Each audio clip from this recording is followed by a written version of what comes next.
गरीब चिड़िया का घोंसला और जालिम कौवी। जंगल में बड़े पेड़ की छांव में घास के पास था एक बहुत अमीर कौवी का घर। कौवी का घर बहुत सुंदर था। घर के सामने अमीर कौवी ने एक बागीचा बनाया हुआ था। एक दिन कौवी किसी काम से दूसरे जंगल गई हुई थी कि वहाँ एक चिड़िया आ जाती है। छोटी चिड़िया अमीर कौवी के घर के सामने वाले पेड़ पर आकर बैठ जाती है। मेरे लिए ये जगह ठीक है, पेड़ भी मजबूत है, घोंसला आसानी से बन जाएगा और यहाँ मुझे एक पड़ोसी भी मिल जाएगा मेरे दुख सुख बांटने के लिए। चिड़िया अपना सामान रखती है और घोंसला बनाने का काम शुरू करती है। रानो चिड़िया उड़ती हुई जा रही थी कि उसे एक तोता बैठा हुआ दिखाई देता है। रानो चिड़िया तोते के पास जाती है। तोते भैया, मैं इस जंगल में नई आई हूँ, मुझे रहने के लिए घोंसला बनाना है, क्या आप मेरी मदद करेंगे? हाँ, क्यों नहीं, बताएं, मैं आपकी क्या मदद करूं? सबसे पहले मुझे कुछ लकड़ियाँ चाहिए जो छोटी हों और मजबूत भी। वो मुझे कहाँ से मिलेंगी? आप मेरे साथ आओ, मैं बताता हूँ आपको। फिर मिठू तोता रानू चिड़िया को नदी की दूसरी तरफ ले जाता है। वहाँ एक पेड़ सूखा हुआ था और उसकी शाखाएं लंबी लंबी थीं। ये तो बहुत ठीक है, मैं ऐसे ही पेड़ का पूछ रही थी। चिड़िया उस पेड़ से कुछ सूखी शाखाएं तोड़ तोड़ कर नीचे फेंकती है और तोता वो शाखाएं इकट्ठी करने में चिड़िया की मदद करता है। चिड़िया रानी, बस कर जाए, आपका घोंसला बनाने के लिए ये लकड़ियाँ काफी हैं। चिड़िया भी पेड़ से नीचे आ जाती है। तोते भैया, शायद मैं आपका समय जाया कर रही हूँ, लेकिन मुझे घास की भी जरूरत है। बेरी के पेड़ पर मेरा घर है, मैंने अपना पक्का लकड़ियों का घर बनाया हुआ है। मेरे पास कुछ घास है, वो आप ले आए। शुक्रिया तोते भैया, मैं ये लकड़ियाँ छोड़कर अभी आती हूँ। चिड़िया वो लकड़ियाँ उठाती है और चली जाती है। चिड़िया लकड़ियाँ अपने सामान के पास रख देती है। ये मेरा पड़ोसी अभी तक नहीं आया, घर को ताला लगा हुआ है। जब तक मेरा पड़ोसी आएगा मैं तोते से घास ले आती हूँ, फिर अपने पड़ोसी से खूब बातें करूँ। चिड़िया चली जाती है और ढूंढती हुई बेरी के पेड़ पर तोते के पास चली जाती है। तोता अपने घर के बाहर बैठा चिड़िया का ही इंतजार कर रहा था। मैं तो उसी वक्त यहाँ आ गया था। ये घास मेरे किसी काम की नहीं है, ये आप ले जाएं और अपने घोंसले में लगा लें। तोते भैया, आपकी वजह से मेरा काम तो बहुत आसान हो गया, वरना 2 दिनों में भी मेरा घोंसला ना बनता। चिंता की कोई बात नहीं है, अगर जरूरत हुई तो आ मेरे घर आ जाना। कोई चीज लेनी हो या फिर बारिश की रात गुजारनी हुई तो आ जाना। चिड़िया तोते से बहुत खुश होती है। तोते भैया, मेरे पड़ोस में भी किसी का घर है, लेकिन वो पक्षी अभी तक नहीं आया। अब मैं जाती हूँ। रानो चिड़िया घास लेकर वापस चली जाती है और जाकर घोंसला बनाने का काम शुरू करती है। पिंकी, पिंकी सहेली, मैंने अपने घर के बाहर एक फूलों का बगीचा बनाया है, कल देखने आऊंगी। गौरी, किसी भी गरीब पक्षी को अपने घर के आसपास न रहने देना। सोचना भी ना, मैंने सबको बता रखा है कि कोई भी गरीब पक्षी मेरी गली से भी ना गुजरे। गौरी कभी अपने घर वापस चली जाती है। गौरी चिड़िया के घोंसले को देखे बिना अपने घर में चली जाती है। चिड़िया गौरी कवि को घर में जाते हुए देख लेती है। लगता है मेरी पड़ोसन कवि है, मैं अभी अपनी पड़ोसन से मिलकर आती हूँ। चिड़िया अपने घोंसले से निकलती है और कवि के दरवाजे पर जाकर दस्तक देती है। एक तो ये पक्षी 1 मिनट आराम भी नहीं करने देते। अभी थकी हुई आई हूँ और अभी टिक टिक शुरू कर दी। कवि बुड़बुड़ाती हुई जाकर दरवाजा खोलती है और रानो चिड़िया को घूर घूर कर देखने लगती है। मैं चिड़िया, मैं अंधी नहीं हूँ। मैंने कौन सा कहा कि तुम तोता हो? बताओ, किससे मिलना है? आप है मेरी पड़ोसन, मैं सुबह से ही आपकी राह देख रही हूँ। मैं समझी नहीं, कौन पड़ोसन? मेरा तो कोई पड़ोसी नहीं है। ये सुनकर रानो चिड़िया हंसने लगती है। मैंने आज ही सामने वाले पेड़ पर अपना नया घोंसला बनाया है। ये सुनकर गौरी थोड़ा आगे झुककर देखती है। कहाँ? कौन से पेड़ पर? वो घोंसला तुमने बनाया है? हाँ हाँ, वो घोंसला मेरा ही है। कैसा है? मैं तेरी नाक तोड़ दूंगी। उठा उठा अपना घोंसला वहाँ से और भाग जा यहाँ से। कैसे मटक मटक कर बातें कर रही हो, जैसे मेरी बचपन की सहेली हो। निकलो यहाँ से।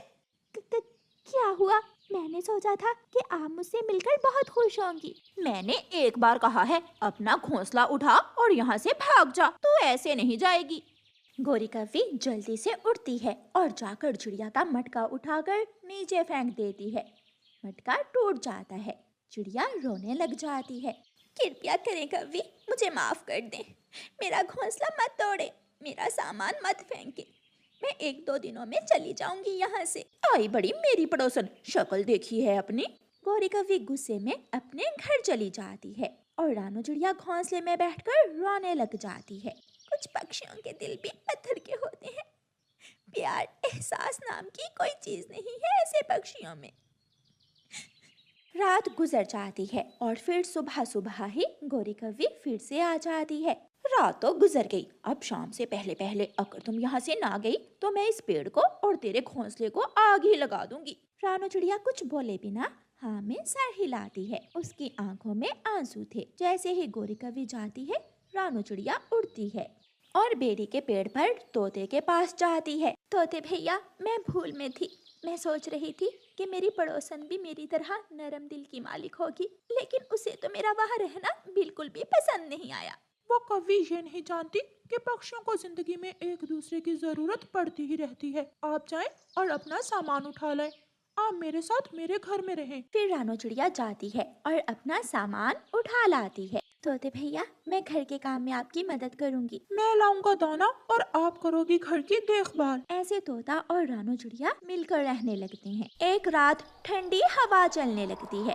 गौरी कव्वी पिंकी के साथ घूमकर जब घर आती है तो उसे सख्त बुखार हो जाता है। गौरी कव्वी अपने घर में बुखार से तड़प रही थी। हाय हाय, यहाँ तो कोई भी नहीं है। कौन मदद करेगा मेरी? मैं मर जाऊंगी। हाय। सारी रात गौरी कव्वी बुखार से जलती रहती है। आधी रात को काली बिल्ली खिड़की से आकर देखती है। कव्वी, और वो भी बीमार कव्वी। आसान भोजन, आसान शिकार। म्याऊं। काली बिल्ली छलांग लगाती है और काली कव्वी के घर में घुस जाती है। बचाओ बचाओ, कोई मुझे बचाओ। म्याऊं म्याऊं। कौन बचाएगा तुझे? तेरा ना तो कोई पड़ोसी है और ना ही कोई मदद करने वाला। म्याऊं। अगर कोई होता तो जरूर मदद करता तुम्हारी। म्याऊं। ऐसे कहते हुए काली बिल्ली गौरी की गर्दन मरोड़कर उसे मार देती है। गौरी कव्वी को ये नहीं मालूम था कि दोस्तों का साथ हर मुश्किल को आसान कर देता है। दूसरी सुबह जब तोता और चिड़िया गौरी कव्वी के घर के सामने से गुजरते हैं तो गौरी कव्वी के पंख और सर उसके घर के पास गिरा पड़ा था, जो बता रहा था कि गौरी कव्वी को बिल्ली ने खा लिया है। चिड़िया बहन, ये होता है अंजाम इन जैसी बुरी कवियों का। कोई मदद करने वाला नहीं था इसका। और फिर चिड़िया और तोता वहाँ से चले जाते हैं। जंगल में रात का समय था। मम्मा चिड़िया अपने बच्चों के साथ अपने घर में बहुत सुकून से बैठी हुई थी। मम्मा, मुझे रात के समय यूँ आपके साथ लेटकर बातें करना बहुत अच्छा लगता है। मम्मा, जब आप छोटी थीं, तब आप भी अपनी मम्मा के साथ ऐसे ही लेटा करती थीं। मुझे अच्छे से याद है। मैं तो अपनी माँ के बिना खाना भी नहीं खाया करती थी। मेरी माँ मुझसे बहुत प्यार करती थी। और फिर एक रात जब तेज बारिश में मेरी माँ मुझे छोड़कर चली गई, मैं बहुत रोई। मम्मा, आपकी आंखों में आंसू हैं। जब भी हम कोई पुरानी बात करते हैं, आप रोने लग जाती हैं। बस बेटी, गुजरा समय याद आ जाता है। कुकू मेरे बच्चे, मेरे बाद अपनी बहन का ख्याल रखना। कोई दुख न देना मेरी बेटी को। मम्मा, ये आप कैसी बातें कर रही हैं? हम हमेशा ऐसे ही साथ रहेंगे। सुबह हो जाती है और मम्मा चिड़िया अपने बच्चों के लिए भोजन लेने चली जाती है।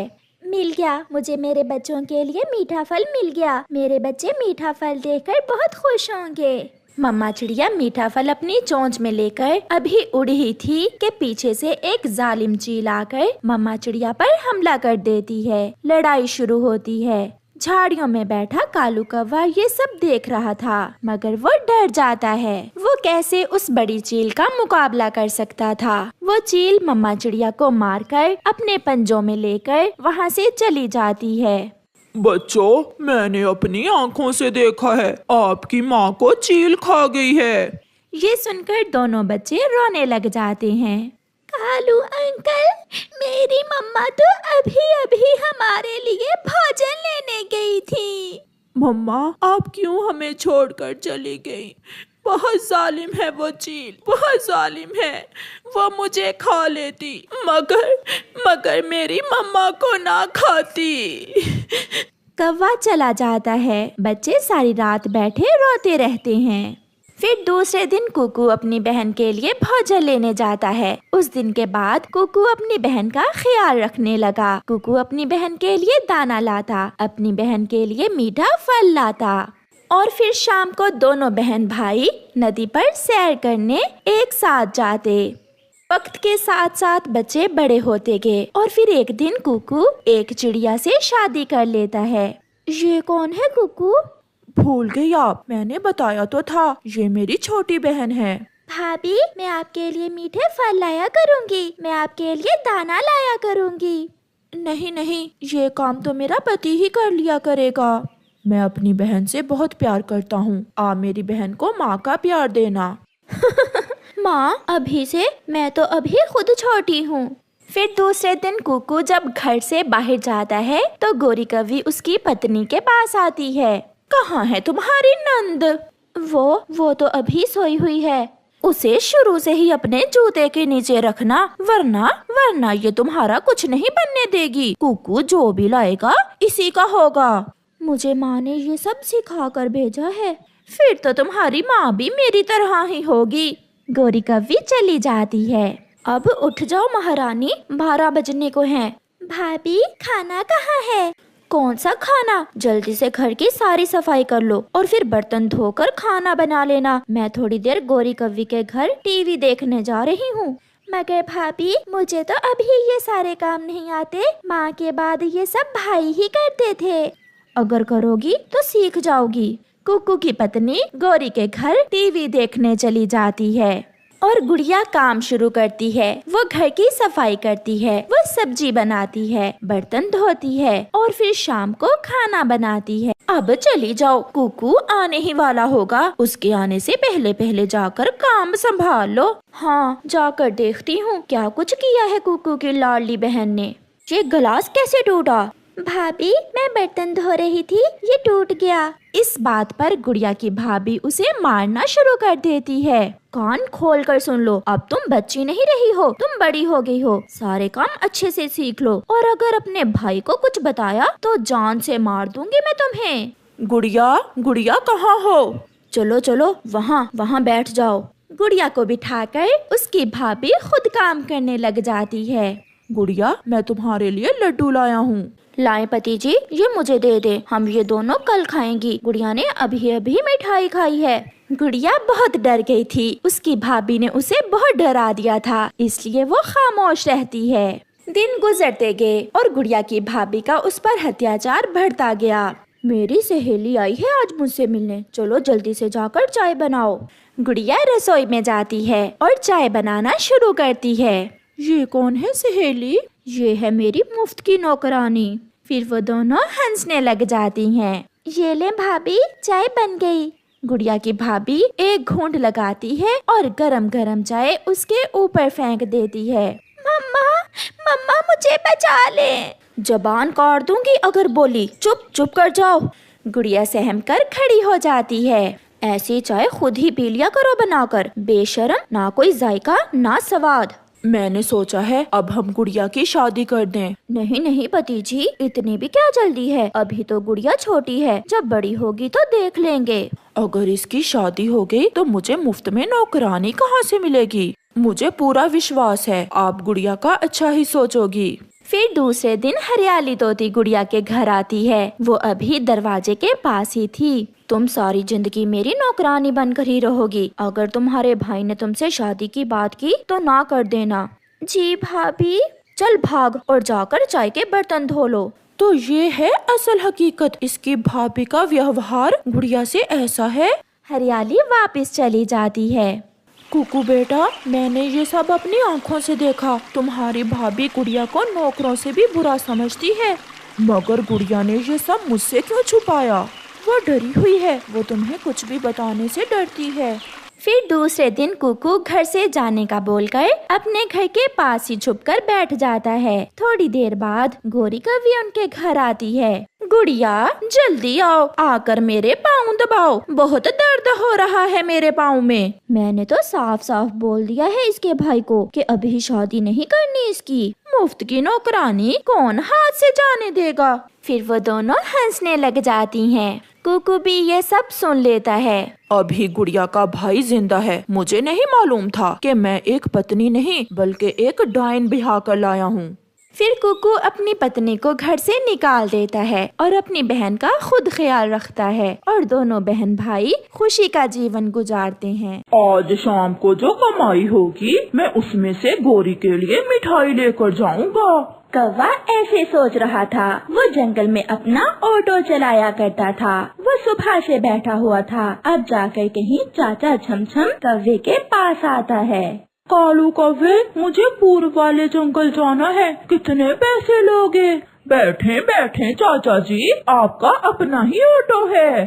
चाचा छमछम ऑटो में बैठ जाता है। कौवा ऑटो चलाता है। चाचा जी, आज क्या काम बन गया आपको पूर्व वाले जंगल में? मैं अपनी बहन के पास जा रहा हूँ। बहुत दिन हो गए थे अपनी बहन को मिले हुए। आज मौसम अच्छा था, सोचा मैं अपनी बहन को मिलाता हूँ। आपने जब भी कहीं जाना हो मुझे कॉल कर लिया करें, मैं आपको घर से ही पिक कर लिया करूँगा। लो जी, आ गया पूर्व वाला जंगल। बस यही उतार दो मुझे। कितने पैसे हुए? 100 रुपए बन गया चाचा जी। 100 रुपए? ये तो बहुत ज्यादा है। पिछली बार मैं 50 देकर आया था। चाचा जी, 50 वाली बात पुरानी हुई। महंगाई बहुत हो गई है और मेरा ऑटो भी नया है, इसलिए मैं तो 100 ही लूँगा। तुम तो कह रहे थे बैठो बैठो, तुम्हारा अपना ही ऑटो है और अब मुझे लूट रहे हो। ऐसा कहते हुए चाचा छमछम गुस्से में 100 रुपए देकर चला जाता है। अच्छी कमाई हो गई है। कौवा वापिस होता है। वो जब अपना ऑटो नीचे उतारता है तो अपना सर पकड़कर बैठ जाता है, क्योंकि उसके ऑटो का टायर पंक्चर था। गई, आज की कमाई भी गई। कौवा ऑटो कबूतर चाचा के पास ले जाता है। कबूतर चाचा, टायर को पंक्चर लगा दो, कितने पैसे लोगे? कौवा जी, आप इसे अपनी ही दुकान समझें। आप बैठे, मैं अभी पंक्चर लगा देता हूँ। कौवा बैठ जाता है और कबूतर अपना काम शुरू करता है। उठो कालू, तुम्हारा ऑटो तैयार है। कितने पैसे हो गए चाचा जी? 50 रुपए। 2 पंक्चर थे, बहुत मुश्किल से लगाए हैं। 50 का सुनकर कालू कौवा हैरान हो जाता है। चाचा जी, आप तो कहते थे मेरी अपनी ही दुकान है, अब 50 रुपए मांग रहे हो।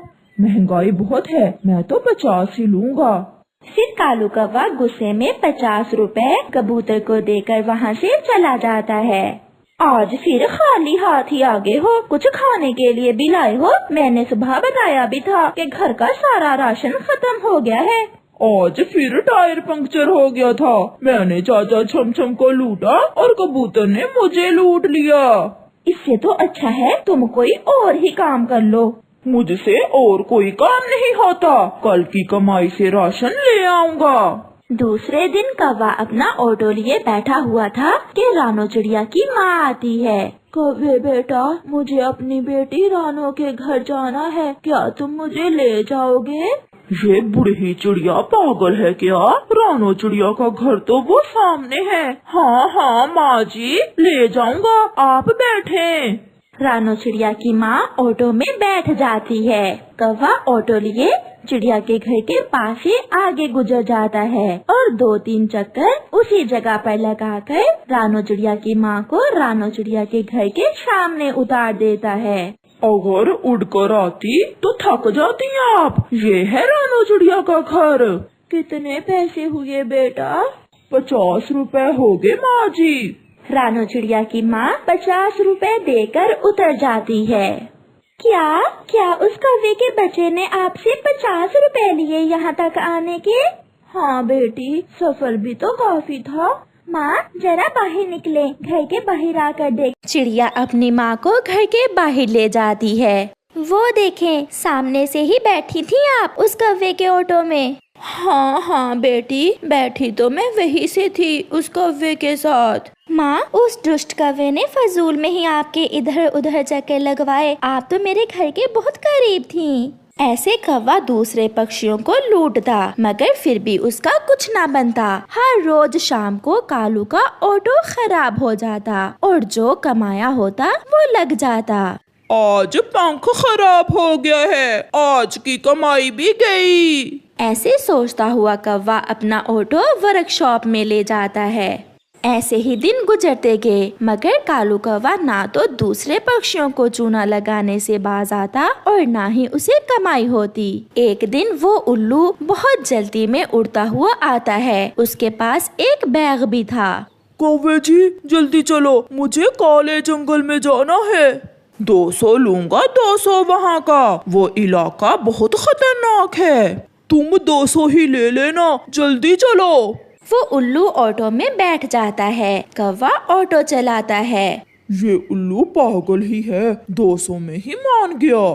तेज चलाओ, इसे और तेज चलाओ, मुझे बहुत देर हो रही है। उल्लू जी सबसे तेज चलता है मेरा ऑटो। कौवे ने अभी इतना कहा ही था कि एक आवाज के साथ कालू का ऑटो रुक जाता है। वो ऑटो एक पेड़ पर उतारता है। क्या हुआ कौवे? कुछ खराबी बन गई है ऑटो में, मैं देखता हूँ। पीछे से मिट्ठू ऑटो लेकर आता है। रुको रुको मिट्ठू, मुझे भी लेते जाओ। जल्दी में उल्लू मिट्ठू के ऑटो में बैठ जाता है। मिट्ठू ऑटो लेकर चला जाता है। उल्लू अपना बैग कालू कौवे के ऑटो में ही भूल जाता है। अरे ये उल्लू तो अपना बैग यहीं भूल गया, चलो खोल कर देखता हूँ। कौवा जैसे ही बैग खोलता है, उसकी तो आंखें खुली की खुली रह जाती हैं। वो बैग तो नोटों से भरा हुआ था। आज जागी किस्मत, आज सब सपने पूरे हुए। भाग कालू भाग। कालू अपना ऑटो वहीं छोड़कर वो बैग लिए घर भागता है। गोरी गोरी कहाँ हो? आज हम अमीर हो गए। कालू क्या हुआ? सब ठीक तो है? आज ही तो सब ठीक ठीक हुआ है, ये देखो। हाय, इतने पैसे ये किसके हैं? वो उल्लू अपना बैग ऑटो में भूल गया था। कालू जी, अब हम ये घर बेचकर यहाँ से चले जाएंगे और सागर वाले जंगल जाकर एक नया और सुंदर सा घर लेंगे। कालू जी, मुझे एक नौकरानी भी रख देना। नौकरानी भी? और मैं तुम्हें गहने भी लेकर दूंगा। वो ऐसे खुशियाँ मना रहे थे कि दस्तक होती है। गोरी दरवाजा खोलती है। सामने मिट्ठू के साथ वो उल्लू और पुलिस होती है। पुलिस जी मुझे मत मारे, जो पैसे मैंने चोरी किए थे मैं वो पैसे इस कौवे के ऑटो में भूल गया था। कौन से पैसे? ये उल्लू चोर है और लगता है तुम कौवे इससे भी बड़े चोर हो। ऐसा कहते हुए पुलिस वाला पक्षी गोरी के घर में जाता है और वो बैग उठा लेता है। वो सब वहाँ से चले जाते हैं। कालू, कोई ईमानदारी से काम कर लो, ऐसे शॉर्टकट लगाने से हम हमेशा भूखे ही मरेंगे। हाँ गोरी, मैं भी यही सोच रहा हूँ, अब ईमानदारी से ही काम करना होगा। प्यारे दोस्तों, इस कहानी से हमें सीख मिलती है, कोई भी काम हो उसमें लालच न करें, क्योंकि ईमानदारी से ही कामयाबी मुमकिन है। आपका धन्यवाद।